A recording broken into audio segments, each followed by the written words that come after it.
So today we have our friend David Andrade, and he's a chemist, pharmaceutical chemist from Ecuador. I know him for my God, so many years, and have the pleasure of having him here today. We hope that you like what we speak, and also don't forget to subscribe.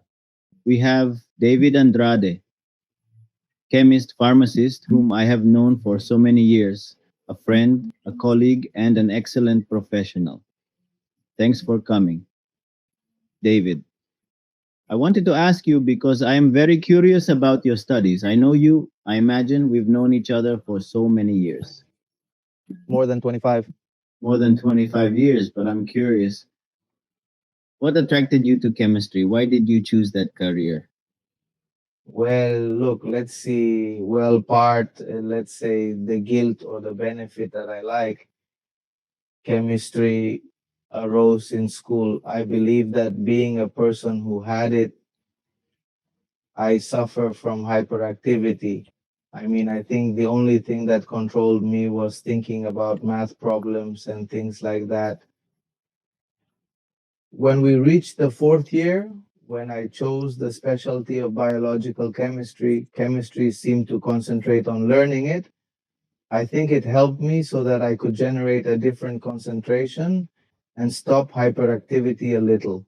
So it served me for that. Then within the school classes,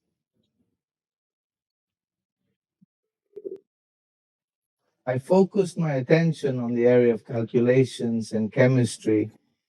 And when we were already in the last year of school, I remember that we went to a fair where the universities were exhibiting each one of their faculties and each of the careers that were within of the university that one could apply.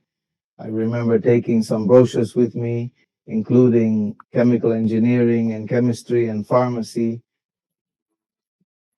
To be a chemist and pharmacist, the faculty is called chemical sciences.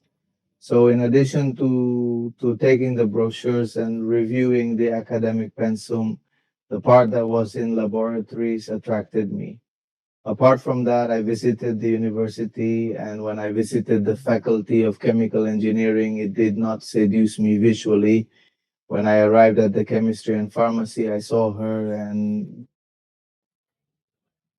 I observed that it was much more entertaining, that I was going to be distracted or that I was going to concentrate on studying in a different way.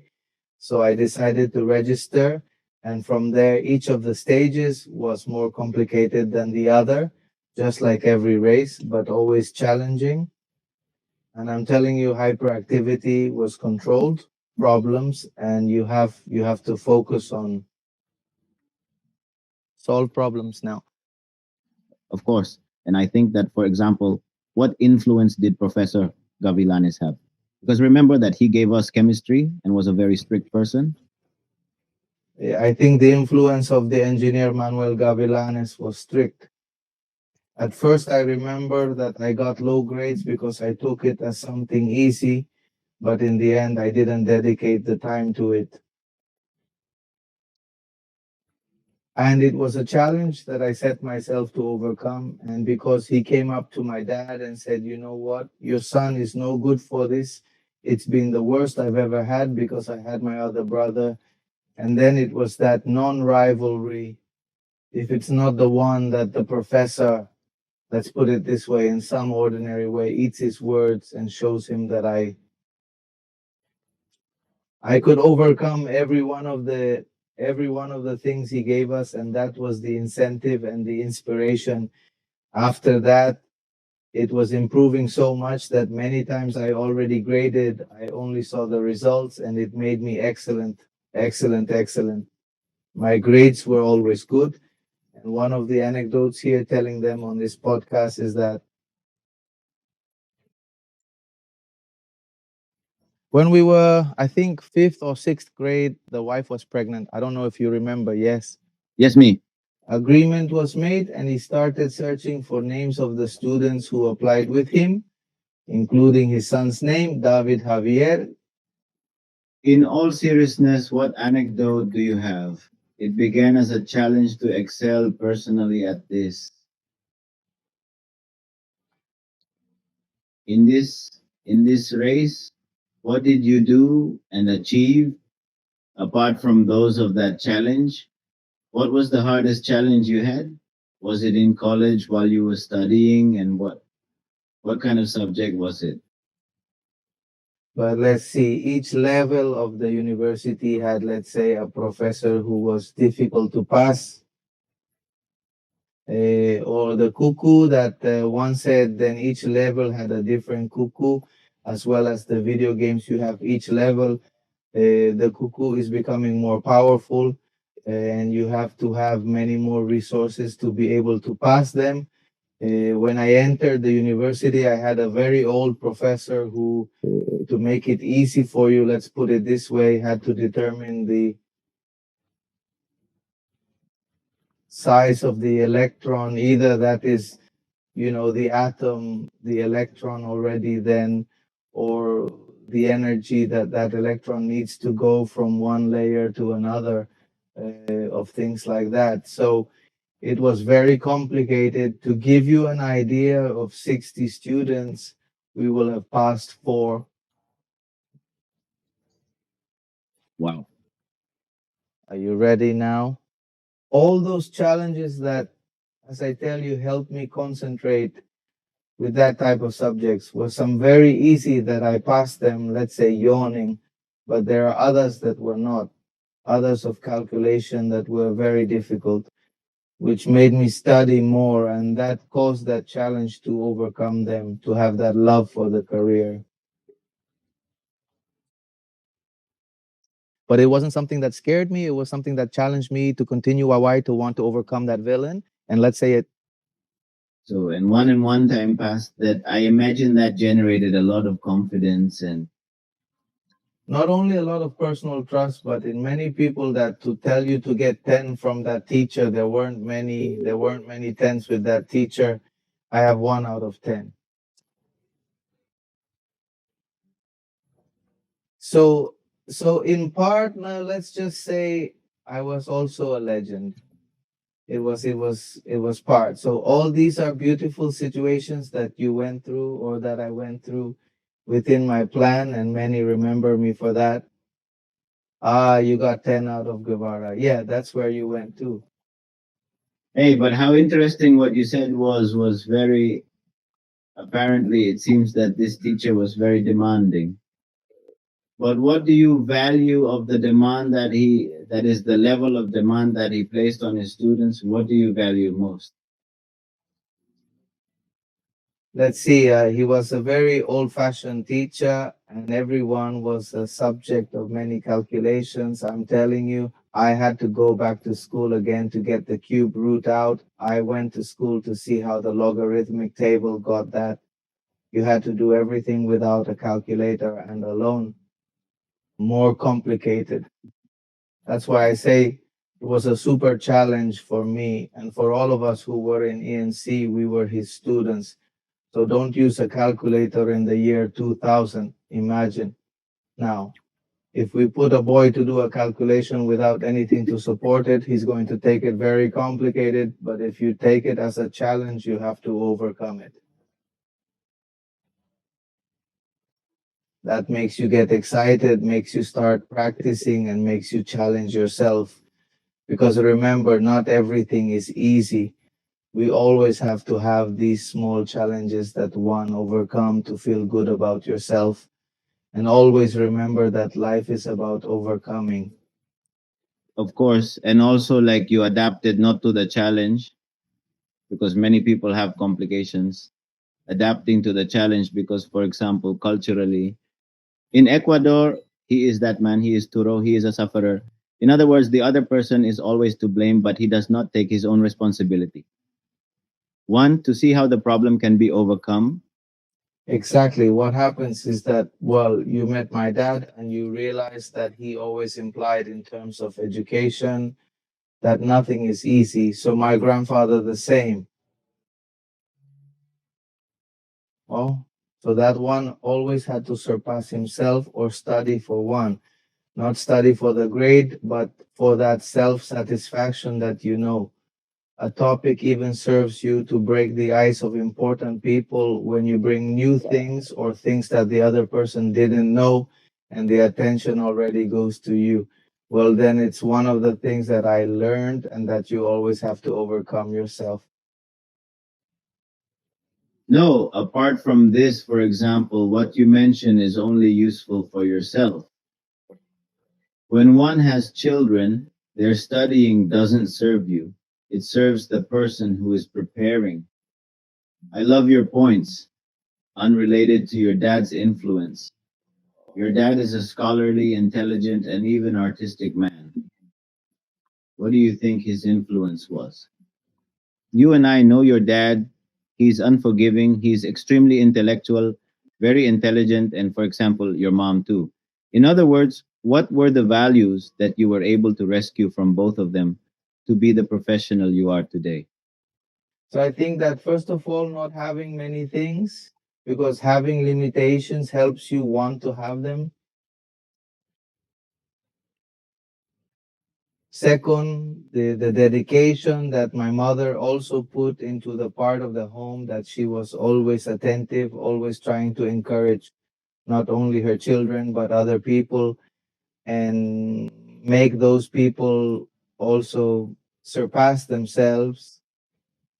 I think the mother of one, my mother was felt like the mother of many, or even colleagues, friends at college trying to give you advice. Okay.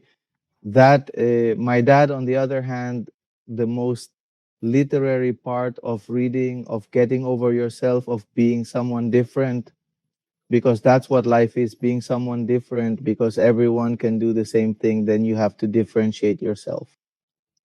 Of course, it has to be genuine. Is there something your dad told you that you still remember today? Something valuable?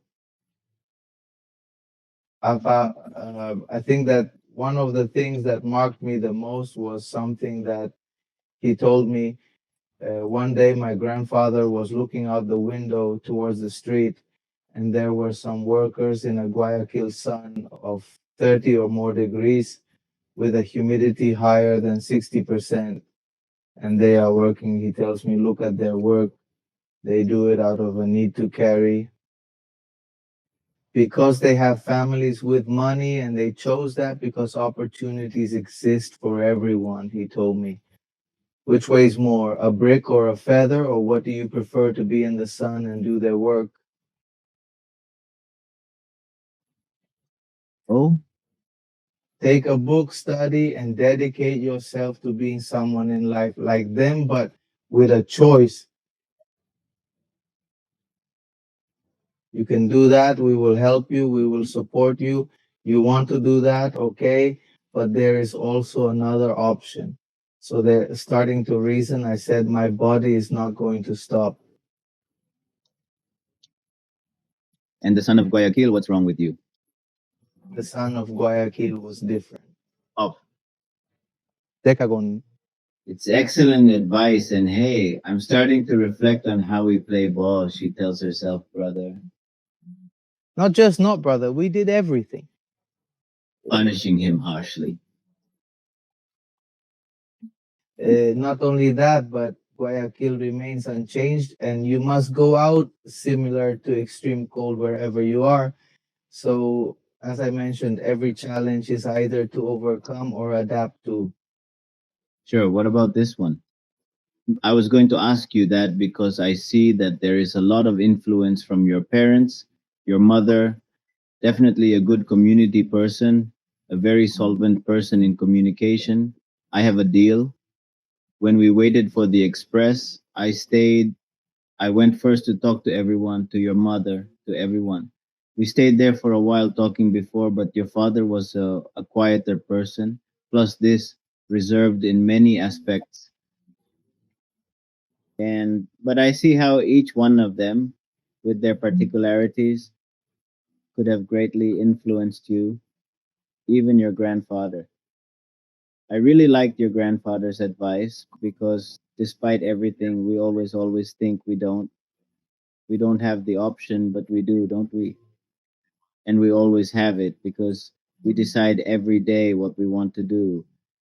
And one thing we didn't decide.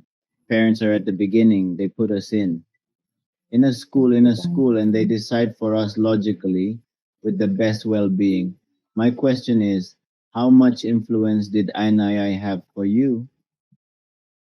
Well, school, like everyone else's so far, you could say I have excellent friends. It's fraternity, it's camaraderie. It also positively influences the academic side because when I went to university, I realized that what they had taught me at school was very useful to me. What's more, I arrived with an academic level much higher than many other classmates, which sometimes also allowed me to give them assistance. Then I understood faster. I knew about that, and he helped me with that to manage that. No, what earned me a few pesetas or earned me lunch, earned me certain things, helped me, but if I hadn't been in this school, I wouldn't have had all that academic influence that helped me in my career. So school does help. It does help you, especially if you are aware of it. I've had classmates at school who told me, "Do you know how good I would be for studying?" And they took another race. Military police told me no. I didn't know. I didn't want to study because I didn't like it. I didn't want to. I didn't like doing it. Of course, for example, I see where we studied the basis was not only the academic, but also the discipline, and that also structures the criteria because it teaches you at an early age the consequences of your decisions and your responsibilities. What you, how much influence did the discipline part of this military college have for You and I know we were very hyperactive. the Jose of Iran? We already knew that there were limits. There were limits that should not be crossed. And that when those limits were crossed, there was a punishment. And that you had to comply with it.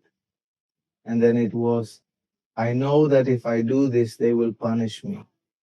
But I still said one. I do it with pleasure because the joke is already there. We all laughed. But another thing that I remember is the fact that we always maintained that loyalty to everyone. In the sense that when they came and asked who it was, no one would say anything, and we have that loyalty code. That, of course, that was something that I always liked was that we would all rather lose than just one person win unless you were the Galinazo, which was a very doggy Galitauro. But yeah, that I think that was a great teaching there because they teach you brotherhood, not community, how to be different, but at the same time be loyal to each other. And in time, in the punishments were not only physical, they hit us, they were clear, they were Punishment. There was punishment not only for exercising, but with sticks, with straps, with ropes. corporals. And all you think Sego still exists? I think not. Is it really true, I wonder? I think they moved it, or that one just fell, and but there was still another one next to it. And of course, yes, I think he fell. I haven't been to school in years. Yeah, now too. No, no, no. I don't even know what it's going to look like now. Well, we already talked a little about your basis. I would like to know a little about good. You already graduated in chemistry. What doors did that open for you in your field? I mean, a chemist. What can you do with your bachelor's degree? In the professional realm, you realize many opportunities unfold during your career, many things, because it is very broad. The knowledge is very broad. To give you an idea, We see subjects very similar to what doctors see. We are also focused on the pharmacy part, drug production. We see careers or forgiveness, subjects focused on the forensic toxicology part or also on the laboratory analysis part. So when I came out, it wasn't so widespread. Everyone wanted to do just quality control. Besides, the Ecuadorian industry was very off, and there was a joke that we said so that one could be the head of a laboratory, the old man or woman who was EPA had to die so that you could be promoted because it was the only way, more or less like that.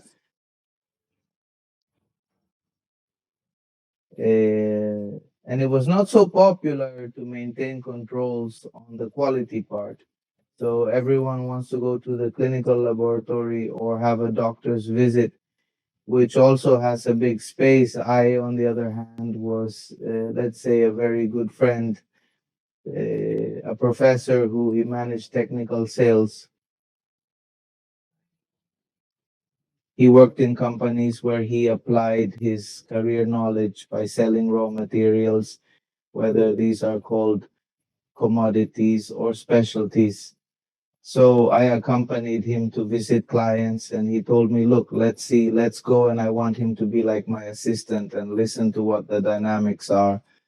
Then I saw that he went with the shopping person and made some more friendship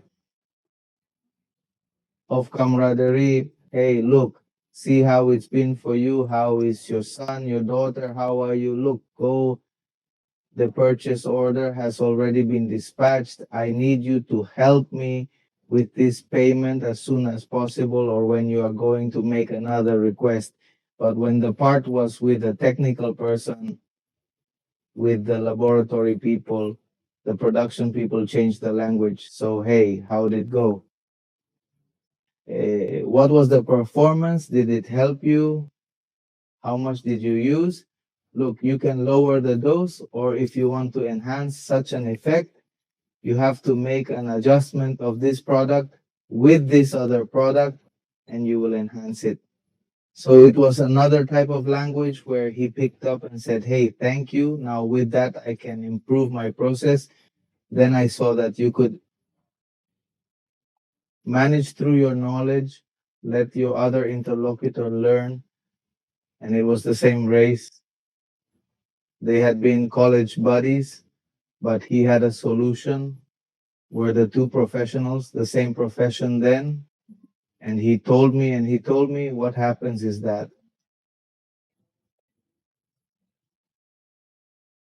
in the part of the sales area, I have to study not only my product, but the competencies and what is the advantage of my product. And with this, I go because they are often so locked in production or quality control that sometimes the solution is so simple and you have to take it with you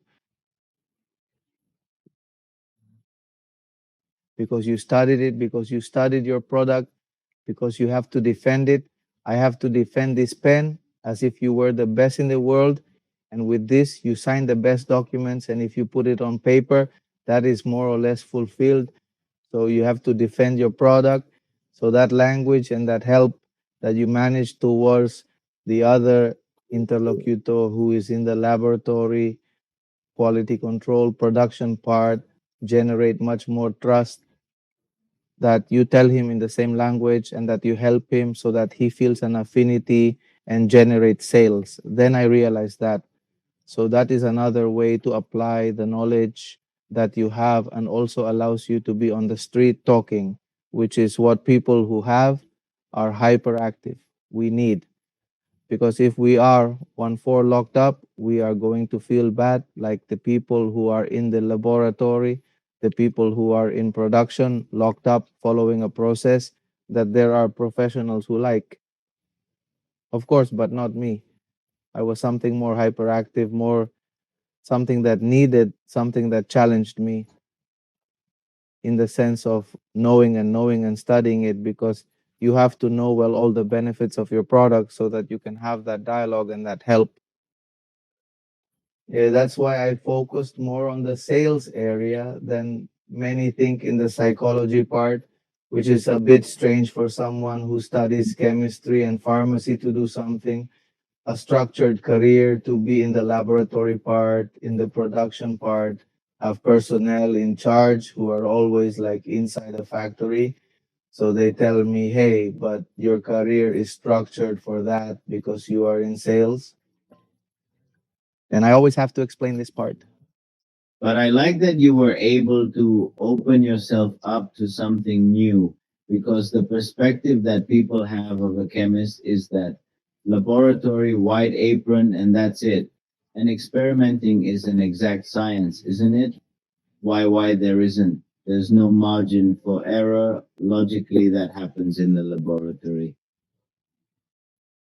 But I like that you put yourself on the business side and also on the social side of what a chemist is, because I see that you value the relationships that you have built, especially with this person who was a tutor for you, the one who led you to that new perspective when you started in this world of sales. Because I see that you have a lot of experience in that. What made you evolve so quickly in this new market? Look, I believe that everything one is going to do in his life is to take it seriously, of course. And that is the seriousness of really starting to study the product and know it. At first, no one gave 3 pesos for me. What's more, I started working in a company. I had to learn by names, chemical name, commercial name of my products from the competition. And I went where a lady was going to manage nothing more than the commercial part. You know what? What is your order? He already has checks, they have withholdings, plus the business part. Then one day she told me, listen, you are the messenger. Tell your boss that please, I have a problem in production. So there I saw the opportunity to say, how are you, doctor? I'm David Andrade. We're colleagues.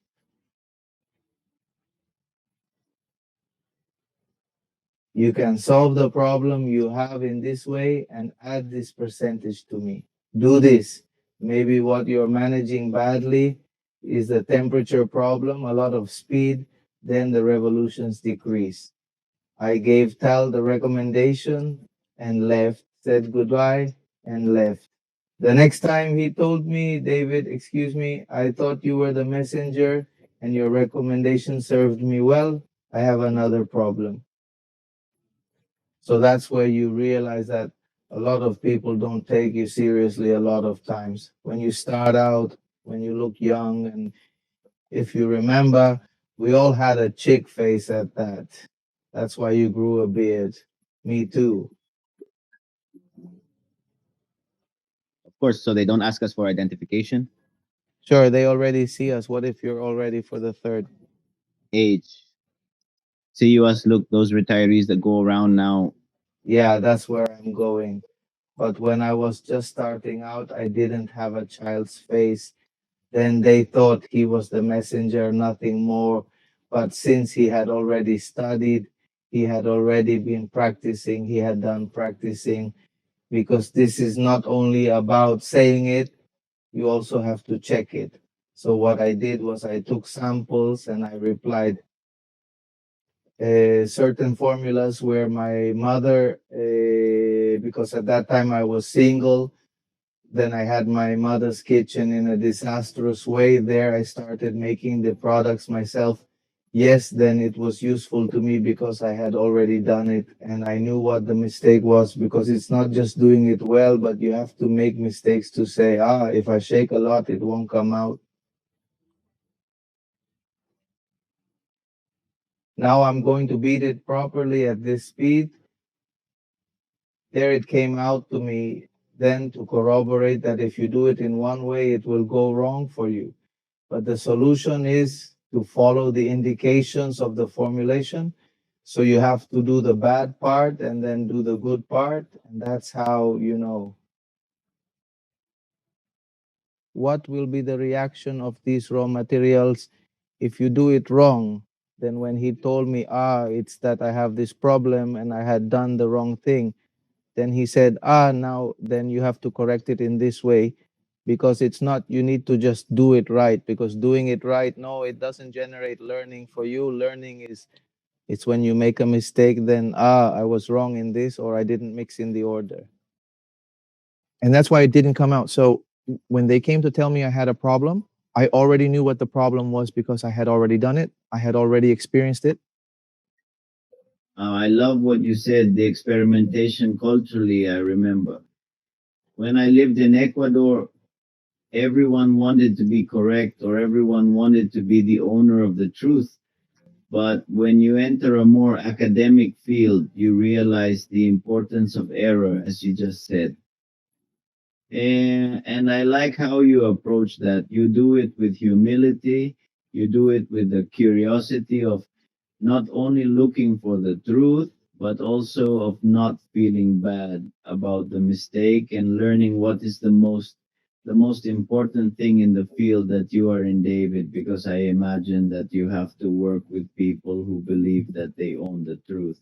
And those are the most personalities. Maybe harder to handle. How do they accept the information you provide them, and how do you deal with those clients? Difficult. But let's see, I think part of reaching these types of people is with evidence. So why is he not going to believe you? Because he says, no, this boy, what are you going to see?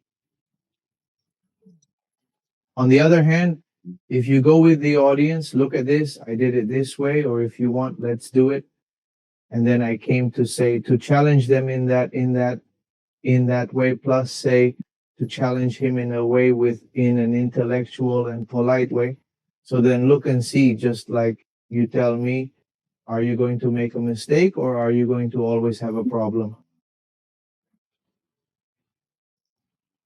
The proper way is how I'm telling you. If you want, allow me the lab and we'll do it. And so that you can compare the difference of putting it in the order that you are doing versus the one that I am indicating to you. So when you take him to the plane, since you have how to check it, he also feels and generates curiosity.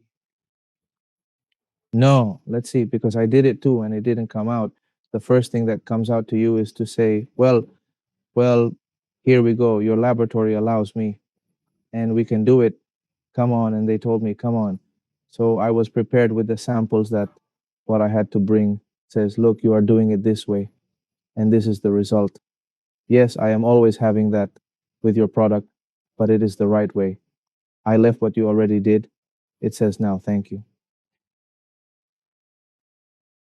The clear and, for example, that manifestation of truth, and it is, I like how you say you share that the order in chemistry does not always have to be order, but to No, reach that order you have to generate this order to see what it is that it takes you. that one. Production, then it's asking, you have to be very creative too, not just organized. How you swing when you should use your creativity versus order as a chemical. You have to do it to know, because let's see, you can have an order in your process, but you know that many times you are not stuck to production, for example. Or don't you have to be there? If not, you give it to an operator, and that's what they always sometimes know how to say. No, it's just that with this operator, he always does well, but the other one comes and it never comes out. So, what's the problem? The problem is not the raw material. We are going to see the operator and talk to the operator, and I want to be there during the process. And to tell him why I don't have to do it. So we adjusted the processes for the operator as well. Then everyone had to be educated. You also had to structure it and do it and teach him why it was that way. Of course, I wasn't going to understand the chemistry part, but I was going to accommodate words, and that also helped me structure the school with my friends. Sometimes when I taught them, I knew that some I saw at university, I still had to talk to them in a less grotesque way, others with rudeness. Yes, I remember in college I was with a friend. I didn't know. It didn't work out. I don't understand the teacher. She told me one of those. The teacher left and left us alone. Then I apologized. Look, Chucha, you have to take this egg, take her to this shit that is here and now and start talking to her like that. Ah, I understand. I understand. I understand. I understand. I understand. And the teacher had been at the door watching. She had barely opened the door, and she had been seeing how I spoke to her very rudely. And my partner, now David, you said that he did this, and he repeated it, but without rudeness, he repeated it to me and went to do it.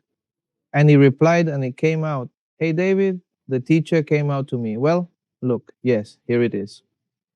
The experiment came out to us all, yes or KCU. The teacher was withdrawing me. Well, come on here. It's okay that he teach his students, his classmates, but do it without too much rudeness. He told me I was seeing him. He tells me no, don't say too much rudeness. I say yes, but it's just that. It was my way of getting there so that I tell her it's because it's the way I distract him to give him the order he needs, and then that person needs you to know how to lead her in another way so that she can learn.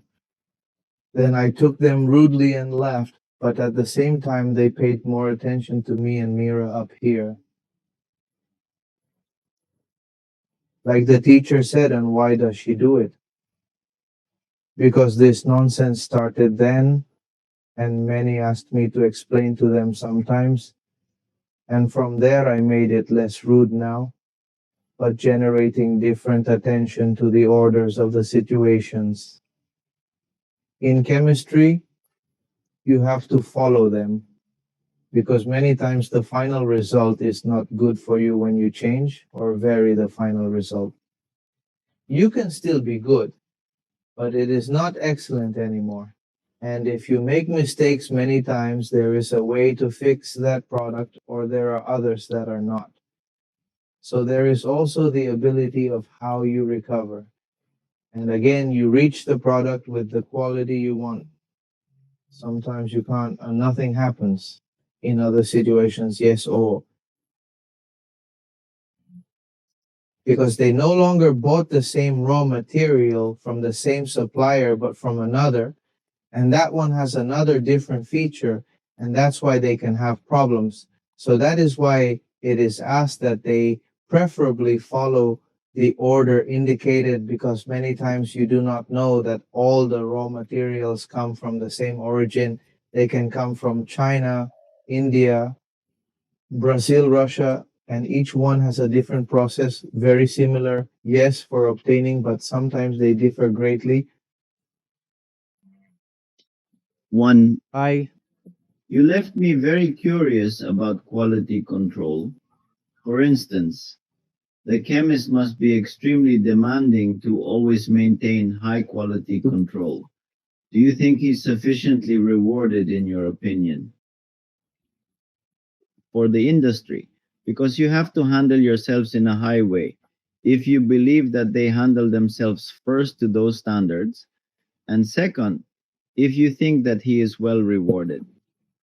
There are companies and companies. There are companies where the remuneration is not high. Let's put it this way, it is according to the position. There are others where the remuneration is much lower, but in itself, there is none. Generally, the company that pays appropriately has more, gives you greater instrumentation so that you can have better quality. There are others where they work on the edge of the ledge. They work with the minimum, and they are the ones who don't pay you. No, it's not high pay then. You have to, according to the tools you have, ensure that the quality is adequate. because in the end, the product comes out and may have an implication that it cannot be prepared in Persia, for example, or that it cannot be contaminated if it is contaminated. There is a problem, and they come to you and blame you, and you have to justify that up to that point you can control, and that it is no longer your fault. It happened to me with a client. A stud was cleaner and still a little more orderly. So he calls me, "Hey, Abi, from the product I was contaminated by your preservative doesn't work there that you sold me.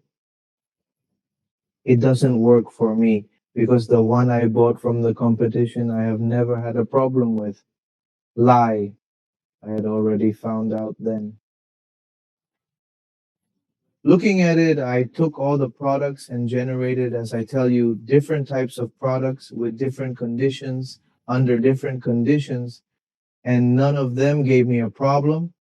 Even a preservative-free product I made in my home kitchen, which is not a proper environment, let's put it that way.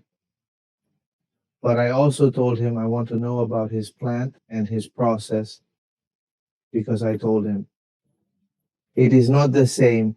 And there he made this analogy that he will doubt a lot. His guard has a 6-shot revolver. If 30 criminals come, he can only kill 6.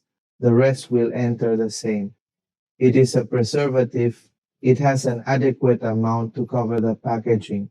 But if control has not been carried out within the production process, these contaminants don't matter if you have preservatives. This will be many more. Your product will still be contaminated and you will have problems. Indeed, when I started asking, "Hey, and you're the one who dispatches the raw material?" "Yeah, how does he do it?" "I do it in such a way. I took aim, first spotlight, red flag." "Is there then how you wash that instrument?" "Oh, I don't just do it this way. Poor handling of poor cleaning of material, and where do they store it?" "No, the warehouse is here as it arrives. There was not even protection.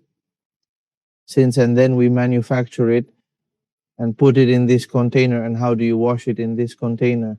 "I wash it. This form certifies that it is very clean." "No, no, simply we already turned them over and then we used it." So when I went to the manager, I told him, "Look, you do indeed have a contamination problem, but the problem is not with raw materials because I made the product at home. Here they are, say, 6 samples. Here they are more than a month. None has contamination. Your product has already had problems per month. But what is the problem?" Here I realized that there's no good control in your cellar. The person, when taking the product out of the tank, does not do so properly. There is no good control of the cleanliness of the material that uses it to take out the raw material. There is no good sanitization of this utensil. When you wash the containers where you put them, you do not certify if they are well washed.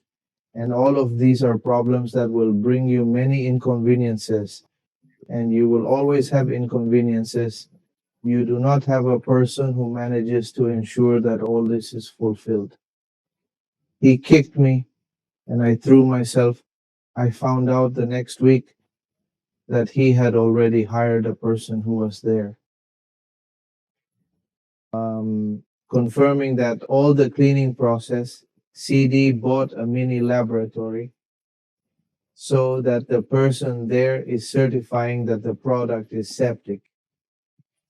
So much so that he followed all the recommendations that I had made to him, but he didn't like that I had told him that he had a disorder in his plant.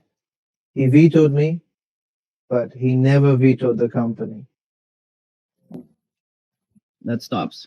I, as an individual, Of course, then it seems that there was no act of own responsibility, because at the end of the day, the one who decides to maintain the standard is the person in charge. the one who makes the leader who is in charge of making these decisions. And it seems to me not only unethical, but also immoral in the way he approached the problem. Because, for example, when one becomes an academic, one understands the importance of not only solving problems, but also analysis is even more important because it is giving you the right information to make the appropriate changes. And in this case, the way you handled the situation was very professional. I mean, it's factual. These are the factors now. You have to decide what you are going to do, but maybe he made your decisions. But the most important thing is why not make the decision with the person who has already analyzed the problem for you? Did he find you the solution?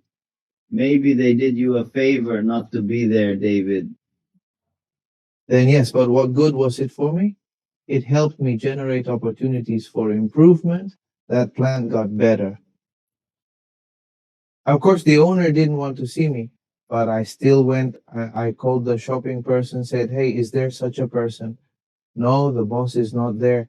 "Come on, come on, come on. I will attend to him because he never vetoed. The company vetoed me because he was the person who faced those problems, gave him the solution, but it wasn't what he wanted to hear. It just wasn't what he was because in his head it was." The raw material, and always its fixation was for the raw material, but not. On the other hand, I turned it around. It's not the raw material. And as they tell you the analogy, and two criminals come and you have a return of six. Yes, you can kill two. Yes, you can defend yourself. But if they come 30 and you can't anymore. What's more, you open the door yourself and say, take what? You want it like this. Same. Thus, some of the bacteria, if they come from the collection process, taking samples, weighing the materials, you do not have good control. The contamination already starts from there. And it doesn't matter that you put preservatives, a product it is contaminated. It is already contaminated. So that is growing. So that is what people do not understand. People many times understand here that I put the preservative and that little and more, and it has to work. And that way, if it is damaged, it is the fault of the chemist. Of course. And that is divine ignorance. Because nowadays it is so easy to find information that even if you don't believe the chemist, no. What you have to do is put on Google and there I can give you an answer. But even then I realized that, for example, people have a hard time. Seek the truth. And even if the truth is as simple as just writing it down, or in your case, ask yourself why that's what you are there for. That is, you are the expert in that. It's part ego, and as I tell you, it wasn't my job to make all the corrections, but I went to defend the product, and I had to give you this explanation. I did the job that another chemist should have done to give it a good one. Someone who certifies it in BPM save themselves a buck. I made recommendations to him to make his plant work, to make it work properly. Don't have that problem again. But he still didn't see it. Ego. And an evaluation like the one you did for this company, more or less, what is the value that it is necessary to pay? What happens is that it depends on I don't have a tariff, but there are some sessions because you have to go see that they are complied with, make regulations that what are the steps to follow up, and then you have to go to certify a company that does have BPM. No, I don't know the value, but you have to pay for advice to get that certification, and I did do it for free. Of course, however, there wasn't the value of being this, at least rectify your mistake and say, hey, David, you did well, excuse me. But hey, at the end of the day, every person demonstrates who they are with their behaviors. But what good was it to me? It worked for me because it was a school. That was a school for me because I did the whole process. The only thing I rescue is my learning or Be your own, and no one takes that away from you. that's all. They didn't pay me, brother, but I earned a lot. Of course, you won a lot in the end. No, I'm very interested in winning because, for example, in the pharmaceutical industry, a lot of money in return. And how is that handled in the Eastern Equator? Look, Ecuador as such is a small country of 18 million inhabitants. So a pharmaceutical industry has to produce certain drugs. Don't they produce medicines that are a little complicated because they don't have an infrastructure? Some do.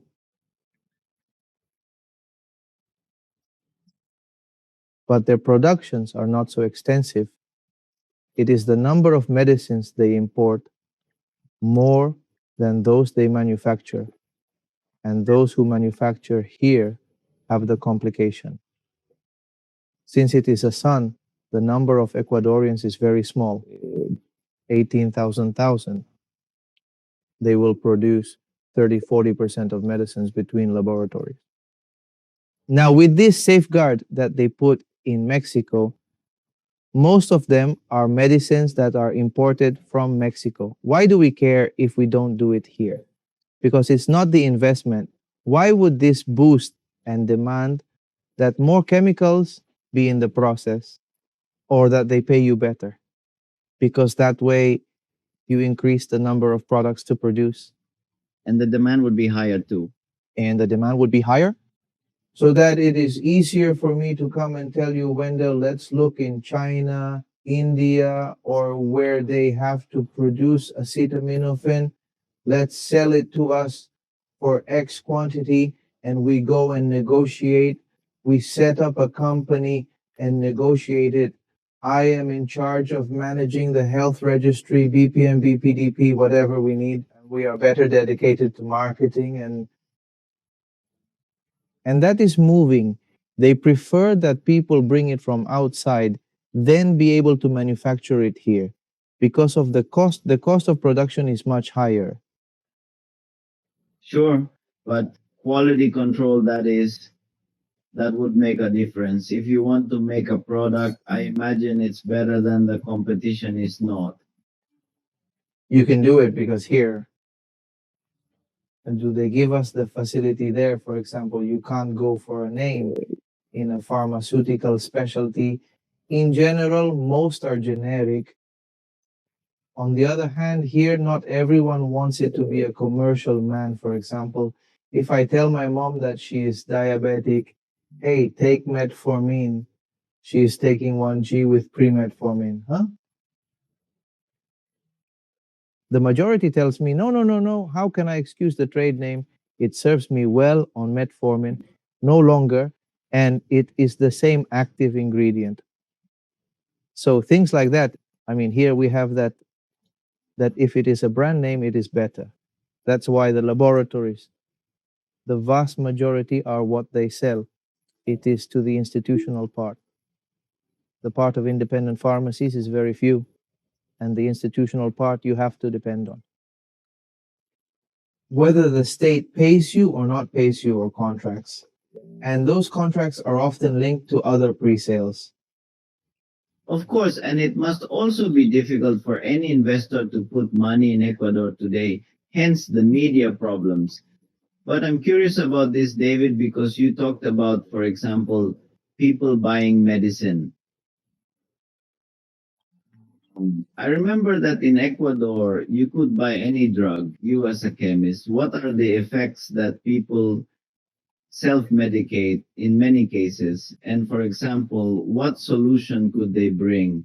Because I also remember for a flu, everyone used so much antibiotic that, I mean, there were superbugs eventually. No. So I ask you as a chemist, what is the effect and what would you believe would be the appropriate solution? I think I'm going to make a lot of enemies with this. The first thing is that there should not be many pharmacies in Ecuador or if there are, they should have better management of their staff. In what sense? And you also have to instruct people because people are very messy in Ecuador. I don't know, or I don't. You go to another country and they give you the complete medication for your treatment. If you have to take antibiotics, they give you the right number of antibiotics and you have to buy the whole treatment one too. The bad thing here is that the person feels pain and goes to the pharmacy. He says, "Hey, I have a cough, but I have a dry cough." Ah, look what the clerk is going to want to sell. And many of these clerks sell what the laboratory goes and tells them, if you sell me this number, you take out the one from the box, the one little tongue of these, and for every five, I know I invite you to breakfast. Obviously, the clerk, I think I'll either give you a pen or you'll earn points. By the end of the year, we give you such a thing. That's how laboratories work. I'm not saying all of them. So the clerk, oh, now you take a syrup because that cough that you have phlegm to see, you can have a cough for many multiple readers. And the doctor has to say for which one, because he won't give you the medicine. Not that I always drink in this one. Is it syrup and it's already good? Yes. But your cough may be because you have gastroesophageal reflux. It may be because you have a retronasal drip, because you're an allergic person, and this causes you to have a lot of mucus and a lot of this. Sometimes it goes to your back, and when you get here, your body defends itself and you cough because mucus is falling back here, but it's because you're allergic. Doesn't it cover your allergy problem? Sure. But they give you cough syrup or they give you medicine and they say, no, it's just that I've had 7 days. Oh, he's 7 days old. That can become such a thing. Take this antibiotic, take a pill. No. So you have to avoid that. You have to avoid. People have to know that they can't go to a pharmacy and have the clerk give you something because he's not in his profession. Or within what he's doing in the pharmacy, he can't prescribe for you. That's what is done here. Oh, The neighbor says, oh, I took such medicine for that. And the person goes and buys it. He no longer asks the dependent for help. The training is that, hey, give me such a thing. And many times that person has kidney problems that if you take too much of that it is going to have an impact on his kidney. And his problem is not going to be pain, but also chronic pain. But he is also going to have a kidney problem or a gastric problem because he is taking it inappropriately, or he also takes antibiotics for a flu. When it's a viral disease, you don't need antibiotics, then it's generating bacterial resistance to an antibiotic. And that's going to be the next pandemic. To me, it's not that we're going to need much stronger antibiotics. All the people who, an analogy, want to kill an ant with a tank, no, antibiotics are also escalated according to the infection that one has. no, David, I am genuinely curious as you have opened up numerous topics for discussion, like today specifically. There are an overwhelming number of individuals who speak without being truly qualified in their respective specialties. Of his. Confession, and even many do not have the profession in case they have the motivation, which are two very different things. Not studying qualities, and another is having and being qualified completely different. My question is this for you from David, because many people don't understand that before biology, there is chemistry. Chemistry creates biology. No, of course, life, of course. I wanted to inquire further on this topic. Recently, many individuals have significantly increased their vitamin consumption. While I may not be an expert, I apply common sense and conduct some research. For instance, what are the real consequences or truths? Are people becoming better educated on proper vitamin intake? For instance, I was advised to take vitamin D, and I have to take vitamin D once a week. There are people who take vitamin D every day and spend so much money on all these vitamins, minerals, all these things. As a chemist, how do you see this? People think they really know how to nourish themselves well with these vitamins. I had one during my university years. Professor who said the following, and from there I tried to share this teaching. He said, I see mothers because I took care of me there. I see mothers who come and ask me, hey, my son is skinny. He wants a vitamin for my son. Prescribe a vitamin for me. I need my son because he doesn't eat well. So he was like, that's the problem, boy. He was like, us. Is it cheaper to purchase vegetables, a quality food that ensures your child is well nourished and reduces vitamin deficiencies? She intends to buy it, but she prefers convenience with the bottle or syrup for the child to drink rather than relying on nature's offerings. What does it mean to eat well? So you take that vitamin because a renowned medical specialist determined it was the best for you. That's just how it is. We exist within a consumerist society, and the moment someone tells us that zinc provides universal benefits, we all rush to consume magnesium instead. However, there are various foods out there that can naturally supply the necessary amounts that our bodies require. If you take something too much, it can hurt you. Since everything that enters our body is excreted, it doesn't matter if you consume 3 times more than a mineral or vitamin, everything ends up excreted. And I like that you clarified that because a lot of people think that this, as if it reinforces, that's why it was also. What I investigated is that, I mean, the body has a limit, and that limit, he reaches the limit and he goes. Now, my next question is this, David, is what is the difference between taking a chemical versus an organic vitamin product? Because there has to be a difference. Yes, let's see. What happens is that, for example, for the amount of vitamin C, fruits, you have to eat a very large amount because the percentage is very not that high. Many times the chemical way is you take a pill to obtain 1 g of vitamin C, but to obtain 1 g of vitamin C from fruit, you have to have a large amount of juice that you have to drink freshly squeezed. Let's put it this way. But it's the same from there, but there is no, it's just that here we want that medicine to be only one source because there are a variety of foods that you can consume. It's not that you have to eat 3 dishes, it's not, but that there are different ones. And now that my wife studied nutrition, you have to know how to distribute your healthy dish.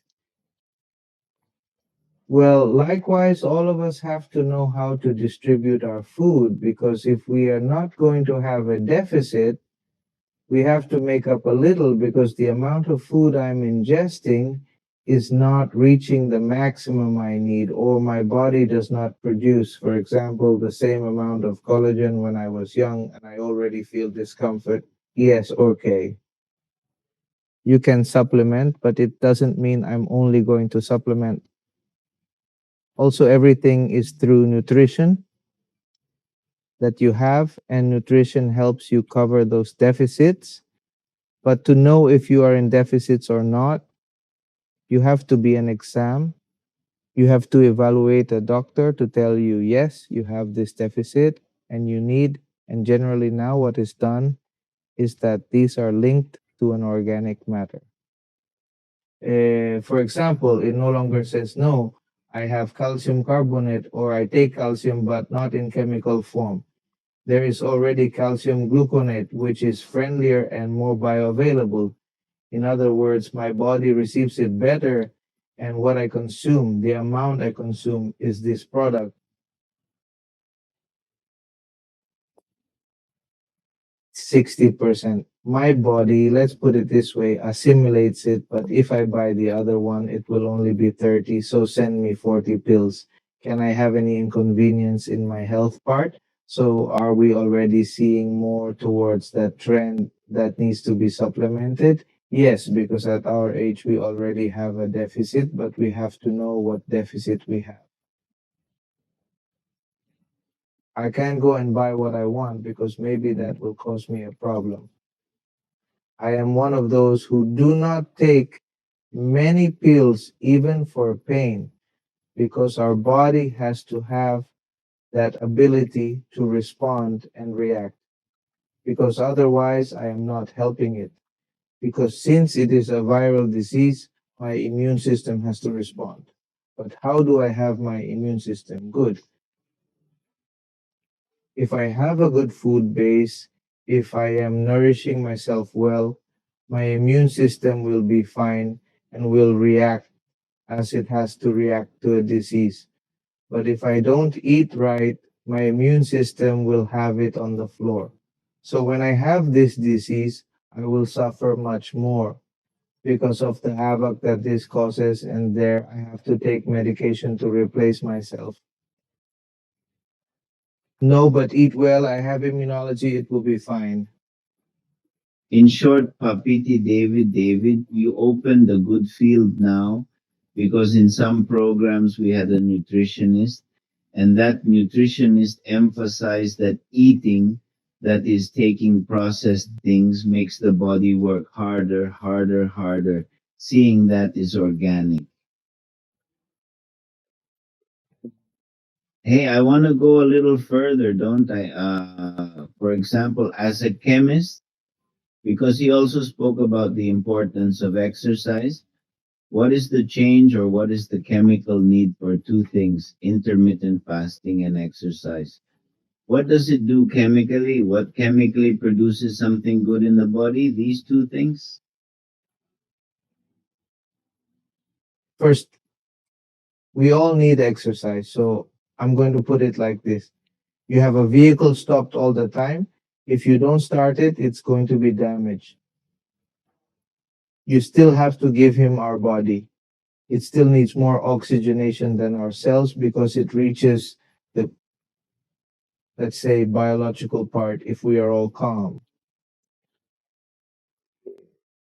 Our cells are also going to be calm. We need everyone. We need chaos. So exercise will help me oxygenate movement. Our cells are going to want, look, we need energy because the muscle is exercising you. We maintain more breathing in the lethargy they were. They begin to activate and they generate the requirements you need. The bad thing is when we over demand ourselves. But if we do proper exercise, if we start, we can't run a 42-kilometer marathon. We're not going to melt down and die of metabolic acidosis. But if I go little by little, my body gets used to it generating the amount of energy I need. And just as I am going to have bad breath, when I have a much more strenuous exercise, my cell can also function. With that small amount of oxygen and that lactic acid, for example, does not cause me a cramp or something like this, it is already good because you take them out of the lethargy in which I was to start working because your body needs all this. The other question was about intermittent fasting. Is intermittent fasting not eating, and what does our cell do? Our cell needs energy so that our body, the functions that it needs and that do not stop, also needs energy, and means that the energy from what we eat runs out of food. Then it starts taking from other sources, and here comes the ketosis part, and then that generates an expense. You already know that when you consume food,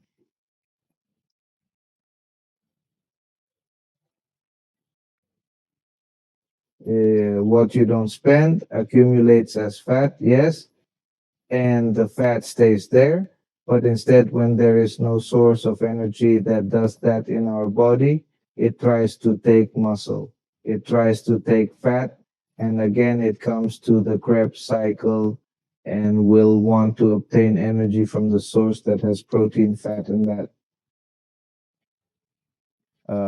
It also begins to generate a change in your body because it no longer only takes the carbohydrates that you already ate, you no longer have, and you begin to take the reserves that you already have in your body. And that's why people say, it's not that I'm losing weight, and it is because the amount of energy that it requires taking from the body, what you have stored in the fat stores. Even Ivancito, do we already know where all that energy is going to come out? Hey, but this, for example, I have an understanding that cells, when one fasts, it is as if they become more resilient as well. And it is as if they are rejuvenated, for example, that what chemically impacts that cell? What happens is that I already take other sources of energy. Not anymore. Our food is more full of carbohydrates, for example. So try to take another different source of energy where their process of getting that energy, let's just say, is much more friendly to them, right? Okay, okay, I understand. It is interesting because, for example, if you go to social networks, it is nothing against communicators. But there's a difference, isn't there? Because, for example, many people talk in these media about how they feel when they do all this kind of vitamin diets and all that. But it's one thing to feel something else, to know the science behind it. Although I have one thing, the person who does these intermittent aids also has to have themselves checked because not everyone can do it because some of your body may suffer or that you have weakened and not everyone can do it. What's more, sometimes those who start intermittent fasting, you do a sugar test and it's high and you say, I'm diabetic, not what your body is wanting, and then glucose levels go up. So that's why I tell you, not everyone can do it. You always have to control yourself, that you are doing well, that your body is not going to suffer, not me. And the recommendation is always look for professionals. Hong, You do it. don't do it, but you have to support yourself that you are doing it appropriately and that your body is not actually suffering. Not everyone will be able to do intermittent fasting.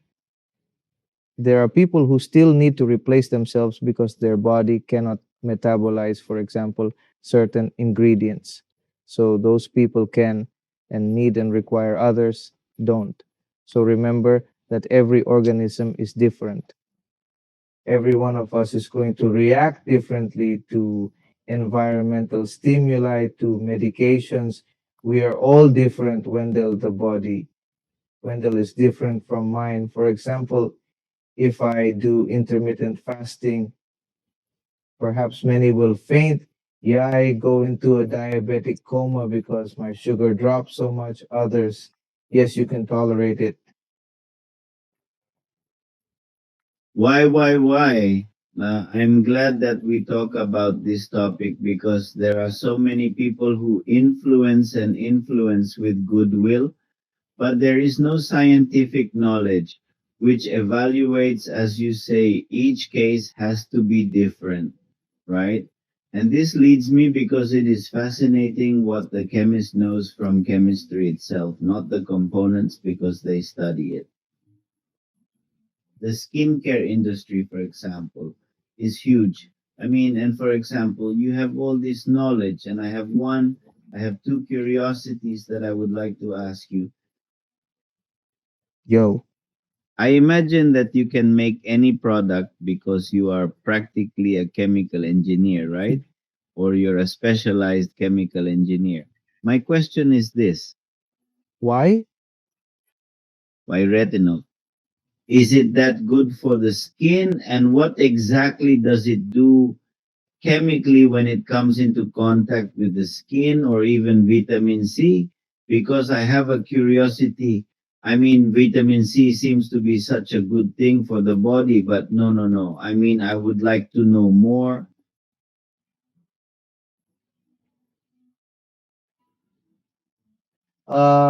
Let's start with the fact that the skin is the largest organ in the body. Therefore, it depends on the area. There are greater or lesser positions in ultraviolet light, sun then, and there are studies that show that while it seems to me that there was once a man who drove every day and the side where the sun hit him was more wrinkled than the part where the sun didn't give them. So cells age. These are They act as antioxidants that help the skin get rid of all those pollutants, and this maintains a good tone diversity for tone, or that it is better toned. These products can also help you. Your cell recovers much faster or performs better because what antioxidants release are these free radicals that generate changes in your morphology. So, by having a better cell, you will have better elasticity. You will have,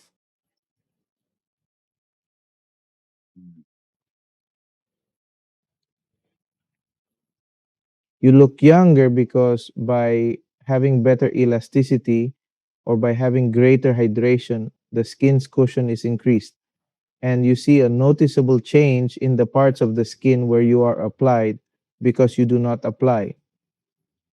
For example, in an area where the sun doesn't give you, you usually want to take care of your face and arms. So that's the part where you need it because you don't put the cream anywhere other than where you need it. It's like a purification system, then you could say. The more it helps you, of course, it will help your cell work better.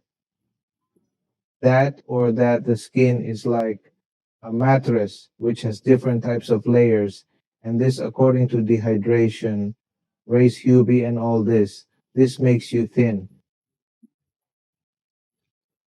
And sometimes when you get thinner, the grooves that form wrinkles form. So, Change when there is better hydration, well, better performance, or not much moisture is lost through the skin. This mattress can be recovered again, and the groove where the wrinkle that we call it was will be lifted and no longer look so marked. And so he says, oh, this rejuvenates. sure. And that's because he's hydrating and being given the necessary nutrients. Exactly. Then the skin again takes its mattress, maintains its mattress, and generates better elasticity. For example, then the skin stretches and returns again. As a chemist, what do you think? What or what? Do you think it is the most recommended thing to have good skin health, especially on your face? Because I think that is what most expose those who are there. As I told you, we need better hydration and or for a product that prevents our moisture from leaving the skin, and above all, to prevent all environmental pollutants from entering. Because, as you know, they are pollutants and reach inside your skin, they are absorbed, and they are going to generate changes. So, you need hydration, sun protection, because also cells are damaged by ultraviolet light and the sun, the exhibition. And it's interesting because, for example, you have so much knowledge of all this, and the funniest things that you can produce the tangible as a chemical, right? Let's see. It is not only producing, it is generating products according to the need. That is, I need. For example, The formulation of a product that goes on the eye contour is no different from one that goes on or any other part of the skin. The pHs are also going to differentiate. The best route of absorption, since it cannot be a cream, can be a tonic.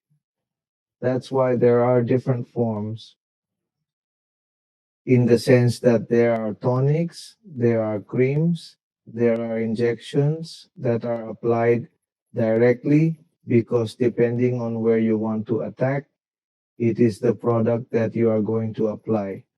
So first, you have to generate the problem that you want to solve to know what you have to use or what products and in what form you are going to do it. If not oral, it doesn't fit here. For example, oral. So something topical now, but like a cream, or we do it as a tonic, or we do it as what the person wants or requires. You have to know the problem to know what you have to do. Of course, and that's interesting because with what you know, right? And with your expertise, I think that, for example, the international field opens up, for example, the market field for me, that is the future that is very close. There are going to be hiring where, hey, I need a chemist. I mean, if you are where you are, I'm going to hire him wherever you are, not seeing how the cost of raw materials and all that is evaluated. And with this field that is so open, what can you do? If someone tells you, David, I want you to be my chemist to produce this for me. I mean, how tangible is it? It's not feasible to do it first through Maquila service, which involves manufacturing here and shipping. Manage a new product according to, as I tell you, to know what you want to do, and above all, an example. No, I want them to be just materials that come from nature through extraction. We should investigate which thermal plants, for example, here in Ecuador, we can use, extract, and generate a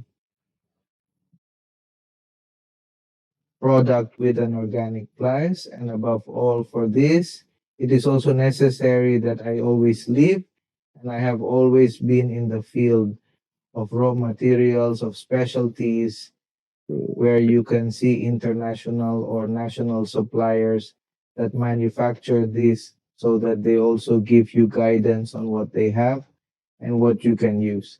That is why there are EcoCert certifications where you have to comply. Also organic, where you have to comply according to the regulations, the quantity of products that come from purely organic origin for their manufacture. We can diagram advice that a company wants to be located here in Ecuador and needs advice from one of the Ecuadorian legislation. What requirements do you need?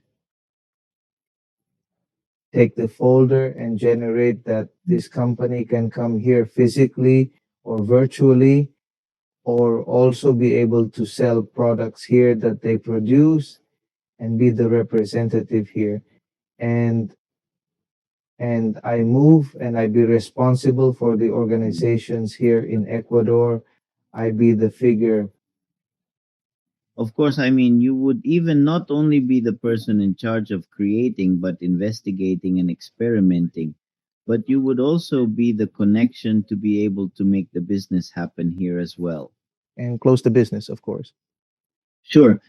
Both here and there, that is, either send product from here to abroad or receive it here and distribute it not only as a finished product, but also as a raw material, because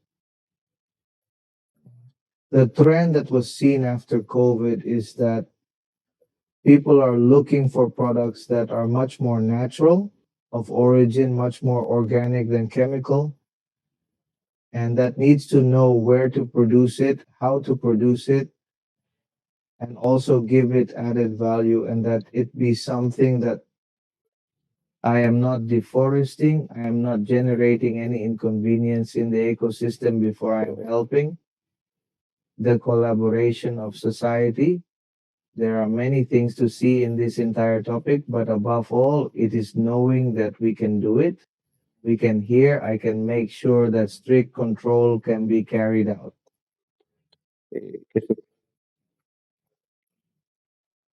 That interesting raw materials can be obtained here, that interesting things can be done, not only here with products from here, but from outside, and bring solutions or send solutions.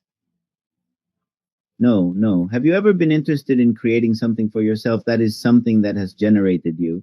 Out of curiosity, I say, and someday I will have to create this because it is something I wish to do. Yes.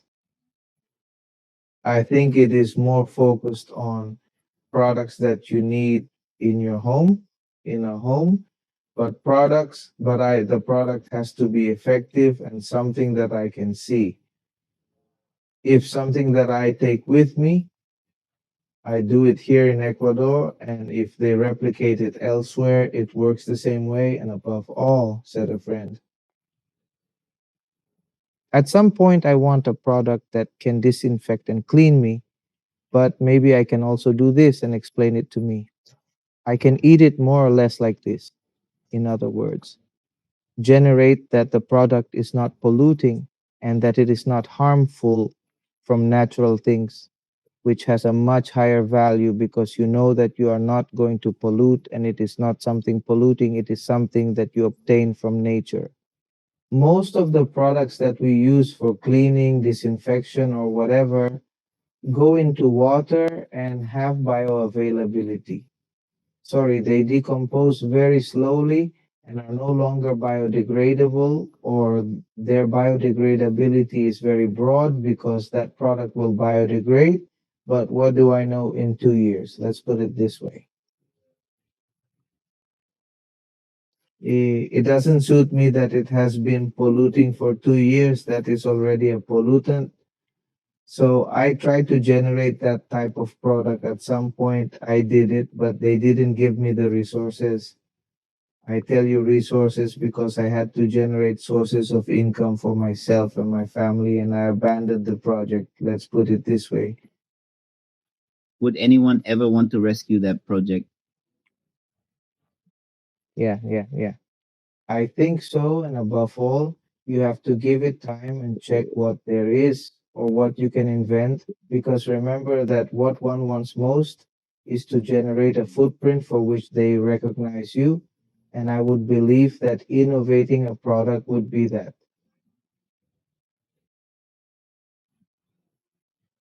David, I'm very keen to hear about your experiences over the years.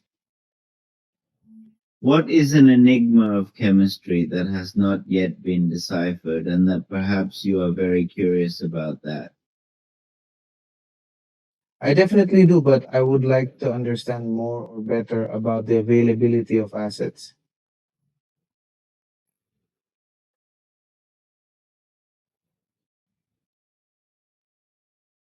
Because some are much more available than others to do this type of study, or because certain reactions occur and do not.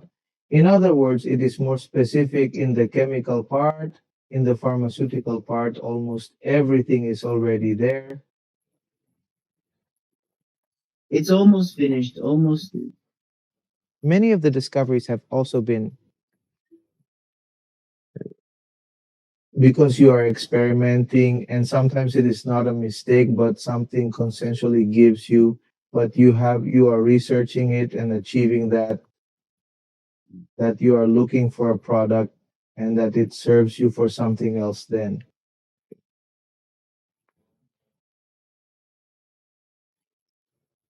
Similar to what happened during COVID, leveraging technology extensively, previous research and experimentation on hip medicines played a role, didn't it? Of course, yes, for example, then you take a study and apply it to something new, something that is already known, but you give it the twist it needs. to cover, for example, the need at that moment, right? Kong, I think that of course, Ian, for example, this one, since we talked about of these enigmas for you, what has been the chemical discovery that you believe has been perhaps the most important in the world of life? I believe that there is a before and after knowledge of antibiotics in humanity. There's a before and an after because everyone died from a simple infection and now we have the antibiotics. So for me, that was a before and after well being, and that we can reach many years, of course, because previously the rate was very low. Of course, and apart from how funny you say it hasn't been a blessing, but because of the abuse, we are making it almost a curse, right? And control existed. But why? Because antibiotics have been so good for humanity that many people believe that you can use antibiotics on everything and that that's going to cure you. But is that also part of educating people or for people to educate themselves? No, you can't blame the antibiotic. You have to blame people because the antibiotic is there. It is people who make irrational consumption. It is people who give it. In this case, they dispense it here throughout Latin America, the vast majority. They treat it as an over the counter drug, which needs more regulation than typical drugs. Of course, here in the United States, it is controlled. That is, without a prescription, you can't have antibiotics, so they don't give you. And just as you said, and if you are going to take it, it has to be a process and you have to finish it. And normally they tell you day one, day two, day three. That is, they give you a complete regime. And when do you have to take it? Either in the morning or in the afternoon. That if you have to have a full stomach or avoid certain medications, that is the most rational way, and you should do it that way everywhere. And we avoid this problem that antibiotics have. Antibiotics aren't bad. I'm going to take you a little to a political topic because, for example, in your field, I imagine that politics also plays a great price in how standards are managed and job opportunities are also managed in these years that you have been there. How have you seen that political leaders have influenced growth opportunities in your field? Well, let's look first at investment in health because and I'm going to put it this way, many times they are generated hospitals, and one can say, no, this president made 10 hospitals, but not only the hospital, you have to build it, you have to implement it, but you have to have a budget so that this hospital, this clinic, or this health center has the right staff first. You have to have the budget for that. If it is free medicine, have the medicines, and for that you have to manage. Also, so that the national industry is dynamized, that the vast majority of medicines are from local manufacturers to help your industry was not opened. And many times those who win the bids are those who do not even have a laboratory here. Otherwise, someone like me told you, you and I agree. A laboratory, and we sell here, and we don't have a laboratory. Many times the tenders are won by this type of company that does not even have knowledge of what products I am going to have or I am going to require, or and they do not put a factory here. So national labs are often seen fighting and winning. Someone who represents a laboratory that they don't do it here, they do it elsewhere for granted, and it's the fight for granted. So the local industry doesn't have a regular source of sales. the national laboratory should also be protected or given a preference and that everyone has participation, then it is not only for manufacturing and have many hospitals, otherwise you must have the money to be able to manage every one of these. That is why sometimes you see the hospital as it is, and you see the news that tells you, yes, but there is no medicine, there is no adequate personnel, or there is not the number of professionals, and then that university education itself has to become a little more dynamic according to the requirements of the moment and not continue educating professionals like how they educated me, for example. It has to be more dynamic, more in line with this time. And there are faculties and universities where professors, I have friends of mine who are at the university teaching the professor almost the same thing that the professor taught him 20 years ago. Then they don't demand you. It is that you prepare according to the subject. Otherwise, they often take the same notebooks, the teachers who gave them 20 years ago. So we must also control and regulate that the professionals who leave are prepared for the moment of now. Of course, they must be updated, but also that they are genuine in teaching because they are accurate. In order to be a good mentor or teacher, you have to have your own convictions, right? And those convictions are part of how you educate because you form criteria. Correct. So if politics or these rulers don't see this, and as I tell you, educate the population, campaigns that they cannot take antibiotics or that they cannot self-medicate, this causes your condition to worsen. For example, I don't take painkillers every day. Yes, but you don't attack the LA, the root of the pain. Why does it hurt? Why do you think that the government has not regulated, for example, antibiotics, which is something that many countries do? What happens is that I see it as that there is no predisposition to do so because we all already know how bad things are going to be for us in about 20, 30 years. These are measurements. Why? Because governments think in the short term, they think in 4 years, how I am going to be re-elected in 4 years. I have to appoint my successor. They don't think, they think about the moment and not about the future.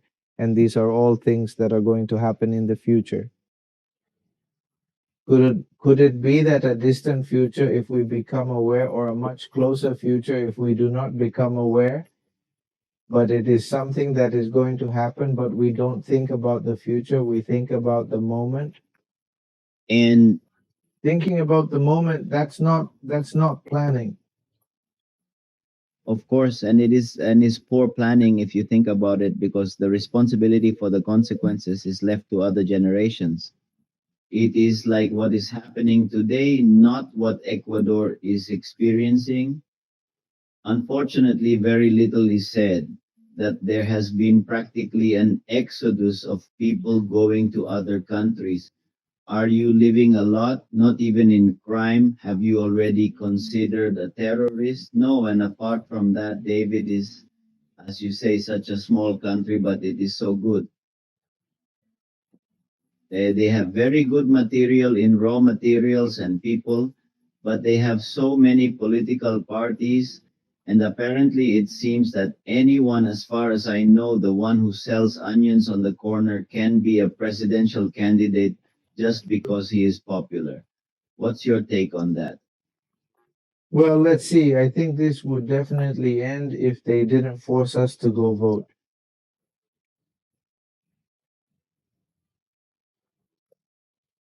Because there you have to convince the one who really wants to vote. Do you want to vote on Sunday? We are going to go forced because why? Because I need the document to manage different activities here in Ecuador. Are they going to ask me for my ballots then? to the people and be forced to go and vote, you know you have to make a decision. So when you see a ballot with 16 people, many will carry an option. It's not because she smiles well, I like this one the way it looked in the photo, but they don't read the proposals, nor do those of us who read the proposals, and that many of them are not going to be viable, or many listen to it and say, ah, yes, this. I like this candidate for that proposal, but you know that that proposal is unviable. If you start analyzing, you say that it will not be possible to give by one. Isn't that death penalty for? No, you can't, because you have international agreements where you say that you don't agree with deaths or that you can kill a person. You can't sentence someone to death, so even bringing it up is absurd. No, but people say, no, yes, we're sick of crime. I want you to vote for this candidate because he says that he is going to kill criminals, he is going to impose the death penalty on them. It is something unfeasible, but people are going to go for that. Or are there others who are going to suffer at that moment and they play and see, put the pen and where the pen falls, they vote for that one? But it is as you say, take, and they want to take radical measures because they don't think about it in the long term, in the solution to the, because for example, realistically, I think you and I share very similar criteria. For example, if you or I have a political campaign, we look for a plan that goes in line with the solution. For example, to be able to do this will take 20 years. But people don't want to hear this because, like you say, David, people want to take a pill and heal, but they don't want to go out, exercise, they don't want to eat well.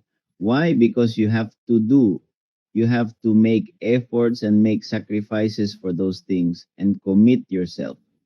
Is it easy to just take the pill, but also that, and this is my question for you, what is the responsibility of the people? Because you said something very brave. I definitely have to go vote then. Why not make a change for that?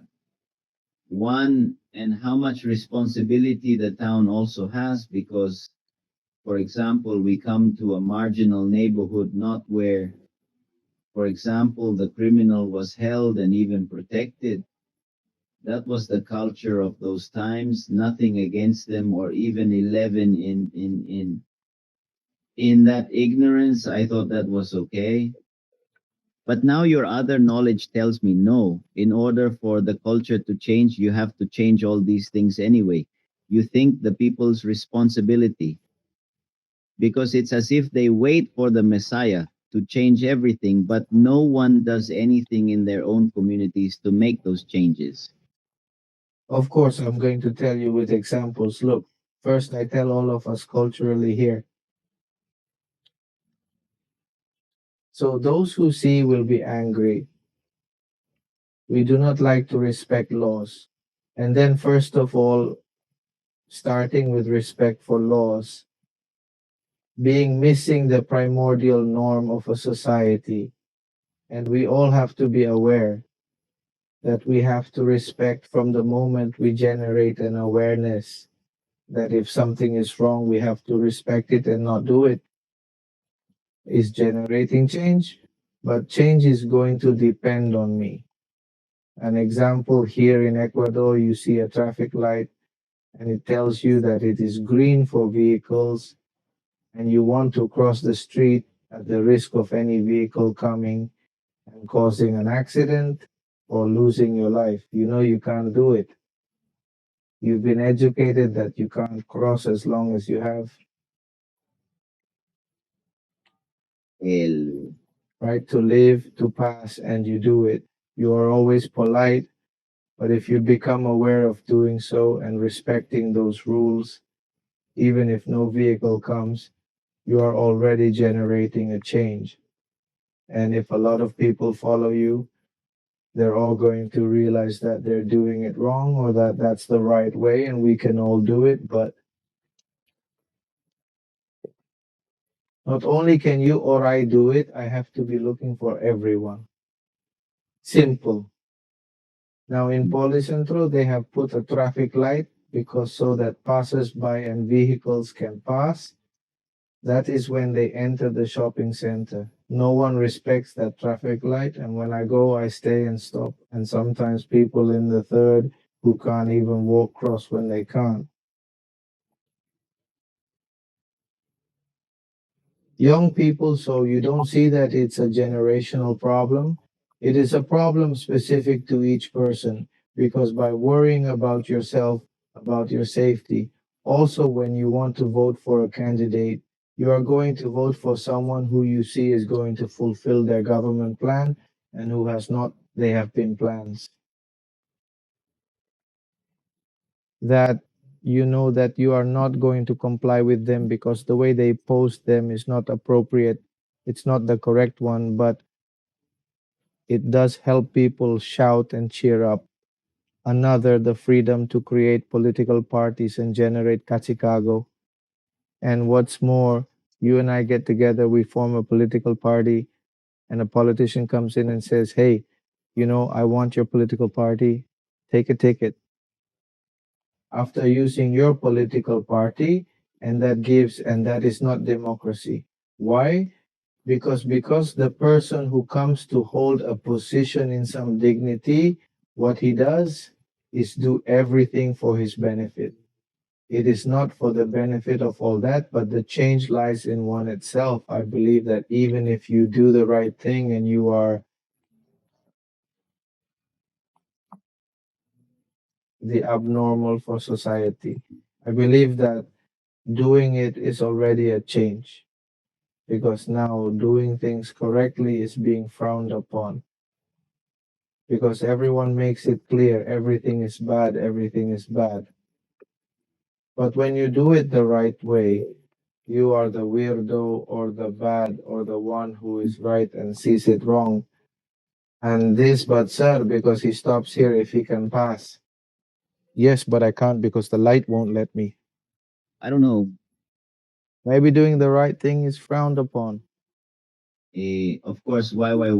It is important that the decisions you make are made for yourself because that also lies the type of mural that you have for yourself, the values that you have, and how you want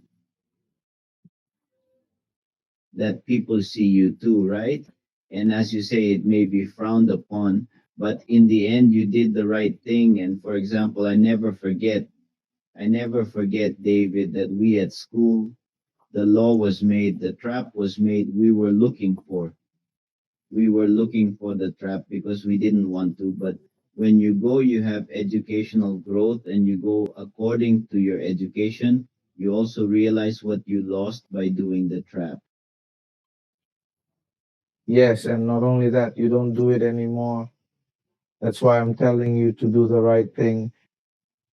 Make sure everything you do is done correctly. So you're going to vote with conscience, the best candidate, the best proposal. Of course, there will always be opposing positions, left, right. But when the person assumes this mandate, he always has to know that I have to do it for this entire population. And not only, but that something is going to benefit them or that the contract that I need and is $10,000, for example, is it really the $10,000 that I need to do that work? No, the work cost me four, and the remaining 6,000 I'm going to put into payment for bribes. No, of course, it's just that, as you say, David, I think that people have the opportunity to learn, and I hope this can be infused because even schools and universities teach you that you have to investigate. But I think they don't give you the criterion of why. What is the importance of research? For example, the proposals made by politicians, how feasible are they? Because it's simple math. If you think about it, I don't know if you remember when I lived in Ecuador, and I think he was a political candidate who had promised that he would put a police kiosk on every corner in Guayaquil. That is, and the people believe that when, I mean, if you add the mathematics, there was not even, and he couldn't cover even 5% of the city with the police he had. with the number of cops, of course. The budget is, imagine, 24 hours a day. I mean, he hadn't even been given a break, lunches. People's lunches, then, what do you believe in Ecuadorian society? Why do you think it doesn't entail being curious to investigate what they are? First one, I think that here it seems a bit like a thought, a personal criterion.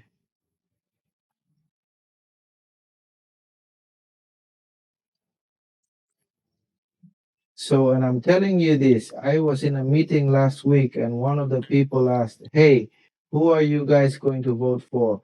Did someone say for such a candidate, for such a candidate? Ah, then I vote for him." They maybe did take the time to propose, search, or, but he said, "Who are you going to vote for?" Ah, I contribute. Ah, I already vote for him. And I also had a person and also acquaintances at meetings, the same thing. Oh, you. Like I took from this meeting, five people vote for candidate A, two for candidate A, B, and I'm going for candidate A just like that with that lightness.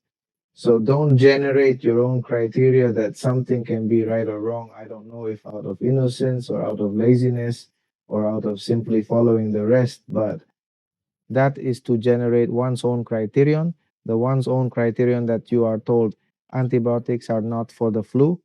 Oh, and why is the flu? Ah, I already saw, or they let themselves be influenced. But if they let you be influenced, it is because you don't have your own criteria. That's it. It's generating a criterion, I'm telling you. And so, with that lightness, many people are going to vote. I'm telling you, here the pen fell, here for this vote. What if it doesn't? And if you don't have a prop criterion for yourself, you're going to have little interest in creating a criterion outside of yourself. Exactly. So you're already going to follow what someone else said that may be wrong because you may be talking, excuse me, for shit.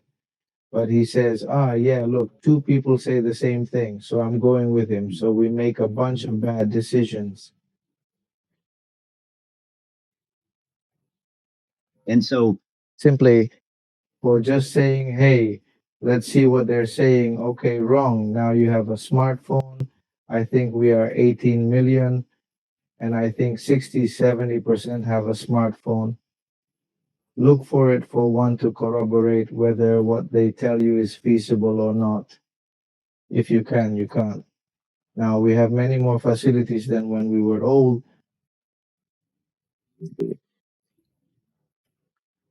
When we were in the ED knowledge part of the same school, we had less information, less tools, and access to. and exact access. Now, for example, I remember many years ago, a girl who worked in my house and said, I want to study.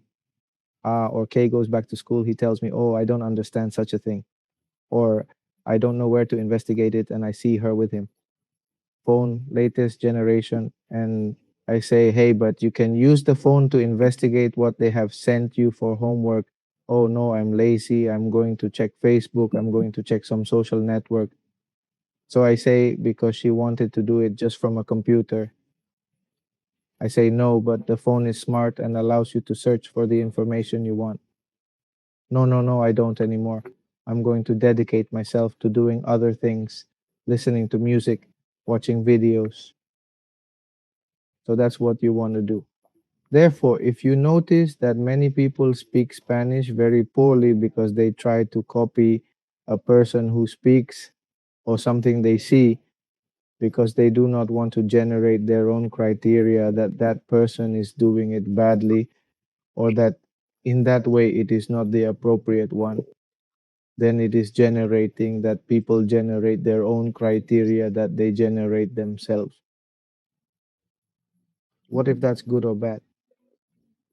Of course, and it is important that people, in search of their own criteria, also find or form their identity, because when people do not generate their identity, they are not self sufficient either, and they are dependent. They are dependent on what? Than what he tells him. Exactly. They are dependent even on making decisions for themselves. In the times I remember it was very cultural. Drinking people woke up drinking days from Fridays to Sundays. And then you said, how cool that man is. How are you sitting with that music or here? That's how it is when you grow up. You know, I was never a person who liked to drink. I always liked to dance, all that, but he was never a person that I liked abusing alcohol or drugs. None of those things, but when one grows up, he will realize how much time that person wasted in formalizing himself. Grow, know yourself, evaluate yourself, become evolutionary. Think about how you can increase your own interests so that you have a life or feel that you have lived a more fulfilling life for yourself. You can't imagine how much talent we've lost this way, because maybe the next Mozart got drunk every night the next. Einstein never went to a classroom because he was easily influenced by other people. No, then because the Ecuadorian himself is especially, well, hardworking and also smart, but But if you let yourself be influenced and don't believe yourself saying, hey, this is no longer okay. Well, all right. Yes, I already did, but to this day, I haven't missed doing this anymore. Either I stopped doing this or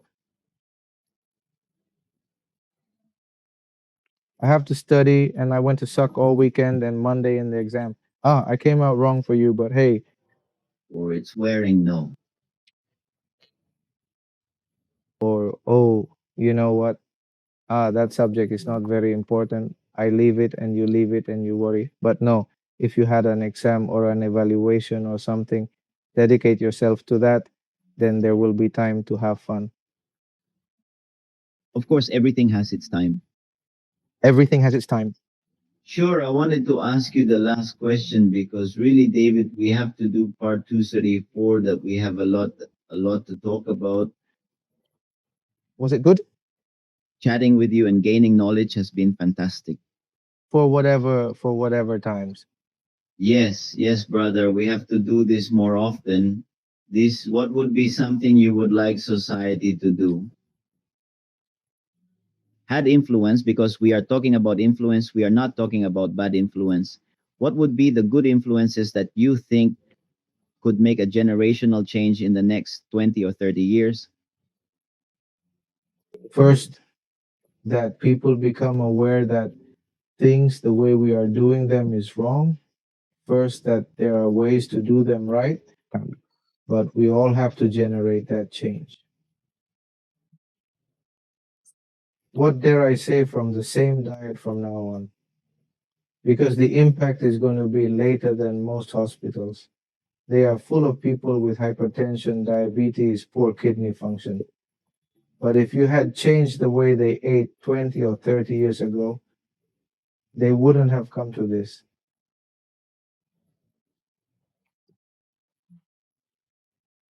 or with the complications they have now.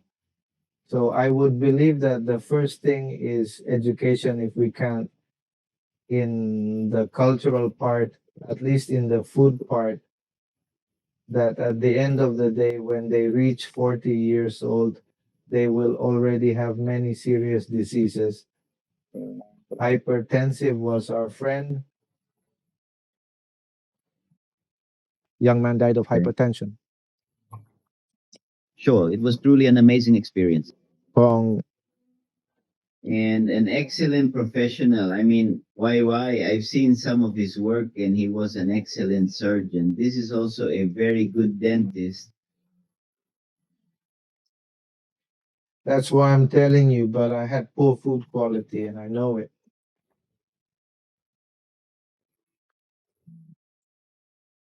Did he go too far in his weight that this also led to diseases, or simply know what our or the possible diseases we may have through our family member.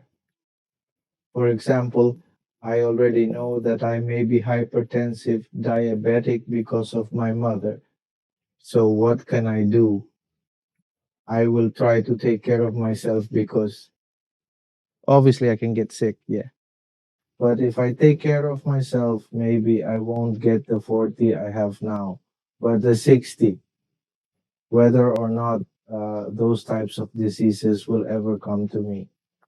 If I start taking care of myself, of course, I won't tell you that I've always been taking care of myself. I also desperately ate different things, but there came a time when I said, no, I can't do the same thing.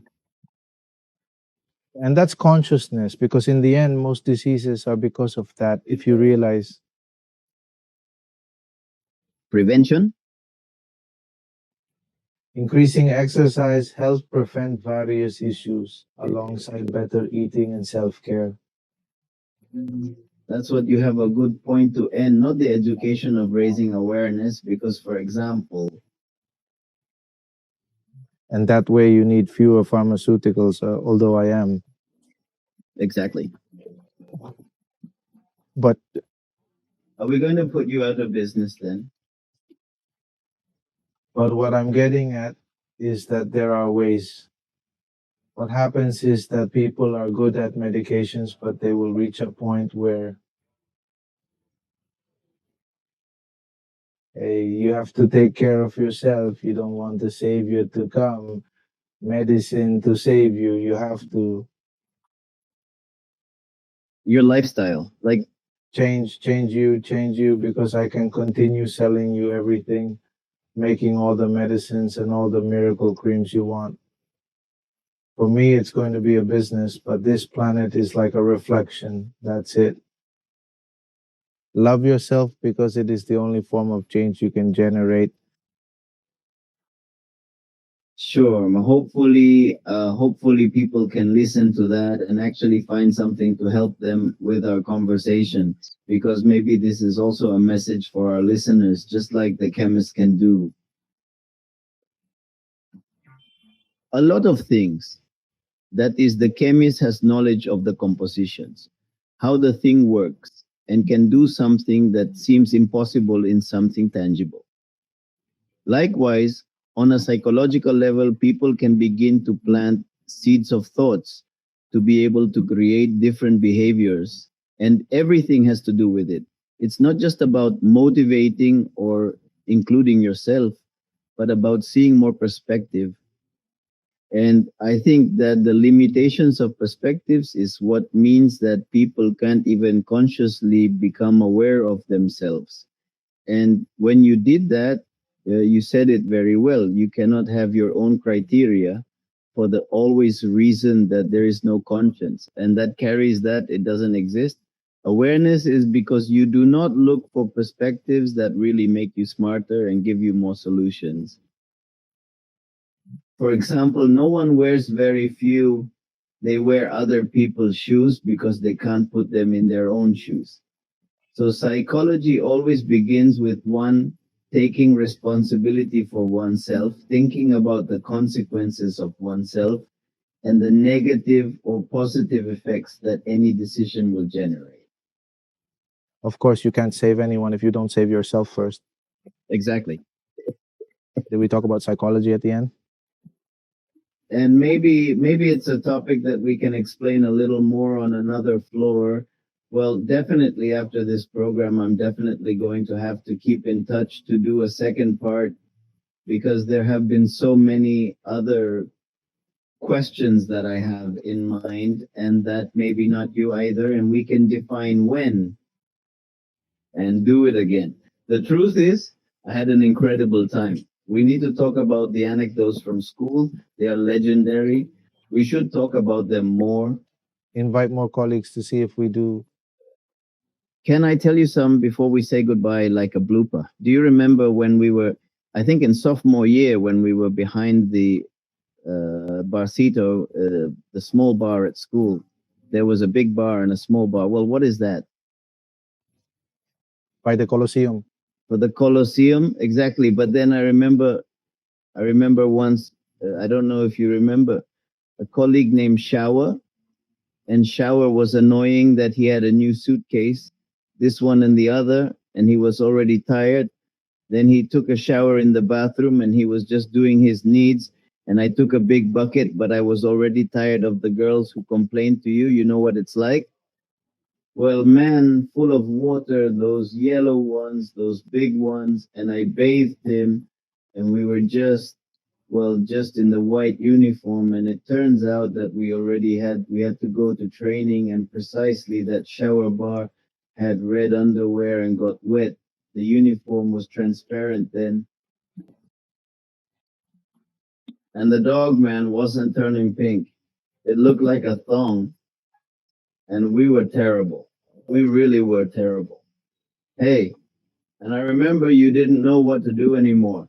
You wanted to run the formation, beat the inspector's puppy because he was leaving.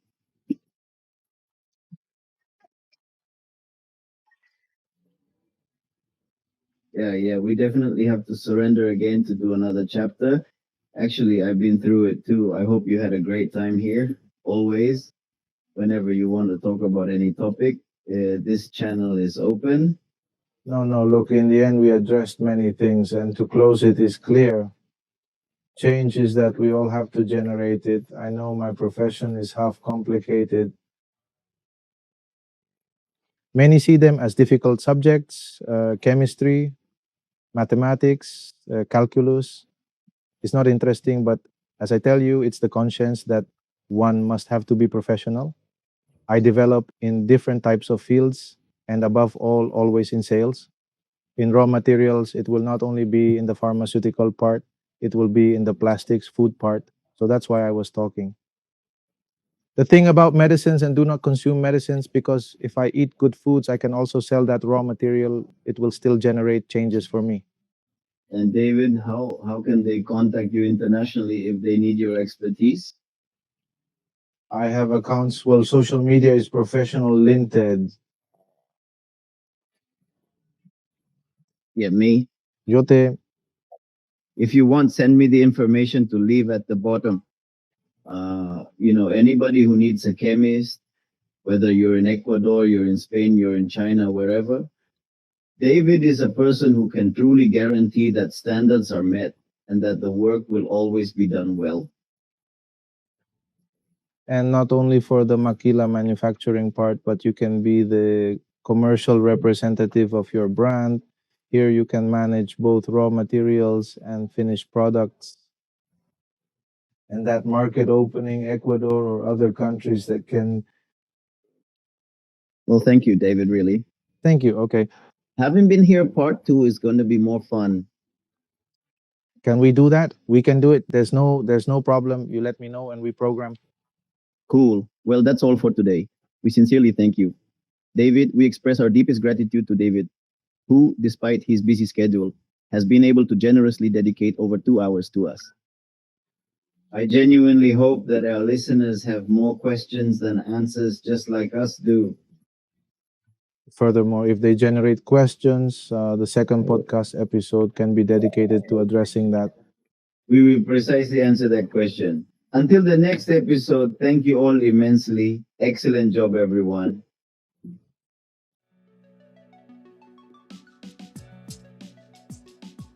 Get lost in volumes of great cities that give accuracies that just pass you that whole real value.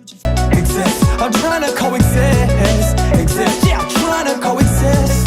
Exist. I'm trying to coexist.